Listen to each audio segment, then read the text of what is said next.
In the context of the world facing severe carbon emissions problems and decarbonization commitments, electric vehicles have become the key to optimizing the global energy structure.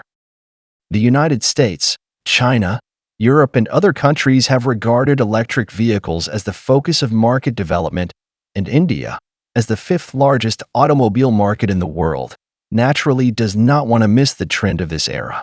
In August 2023, the Indian government approved an ambitious electric vehicle promotion plan with a total investment of up to 23 billion rupees.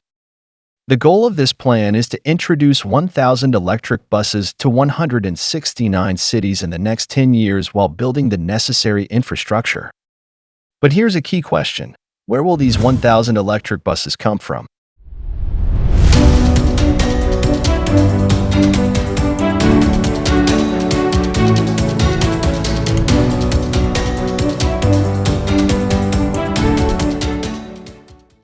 Given India's level of development in electric vehicle technology and new energy, domestic production does not seem realistic. At this time, India turned its attention to China. As one of the world's largest producers of electric buses, China seems to be India's best choice. But to everyone's surprise, the Chinese company directly rejected this huge order worth 23 billion rupees. So why would China reject such a business opportunity that seems to be beneficial to both parties? What does this mean for the development of the Indian electric vehicle market? As far as I know, in the first half of 2023, the Indian government announced an ambitious plan through the state-owned Energy Efficiency Services Limited. It will invest approximately 23 billion rupees to purchase 1,000 electric buses from China's BYD company. For BYD, this is a win-win situation. Not only can it bring huge benefits to the company, but it also has the opportunity to further penetrate the Indian market. However, at the critical moment when the deal was about to be concluded, the negotiations took an unexpected turn. At that time, India proposed a special condition. They hoped to book these 1,000 electric buses with a 10% deposit, and the remaining amount will be paid after receiving all the vehicles. But BYD firmly rejected the proposal and insisted on full payment from India. BYD's concern is that given the high-risk nature of the Indian market, simply collecting a deposit could lead to significant financial losses. This decision caused strong reactions in the Indian media and investment community. Some voices accused BYD of damaging India's international image and even threatened to take boycott measures. As a result, Indian companies angrily decided to terminate their cooperation with BYD and instead sought new partners with American electric bus companies. In fact, although the transaction method proposed by India is relatively common in international trade and aims to reduce the transaction risks of both parties, Chinese companies seem to be unwilling to take risks when the transaction target is India. After all, many foreign companies at that time called India the cemetery of multinational corporations. This title may seem exaggerated, but it actually reflects some cruel facts. In the past few years, some Chinese companies, especially those that have made certain achievements in India, have unexpectedly found themselves involved in a series of suppression, investigations, and penalties by the local government. In just 7 years, approximately 2,783 multinational companies have suspended their operations in India due to various reasons. This has undoubtedly dealt a serious blow to the confidence of many companies in the Indian market. Against this background, BYD rejected electric bus orders from Indian companies. After this, India increased sanctions on Chinese companies in India. Until recently, India's financial department had a clear opposition to China's BYD setting up a factory in India, believing that it would harm India's economic development and pose a threat to the country's financial security. In order to protect the interests of its own investors, India cited a policy in 2020.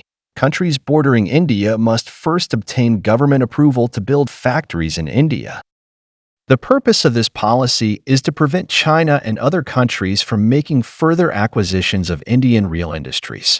As far as I know, the Indian Financial Department has the strongest opposition to BYD setting up a factory in India, believing that it may harm India's economic development and threaten the country's financial security.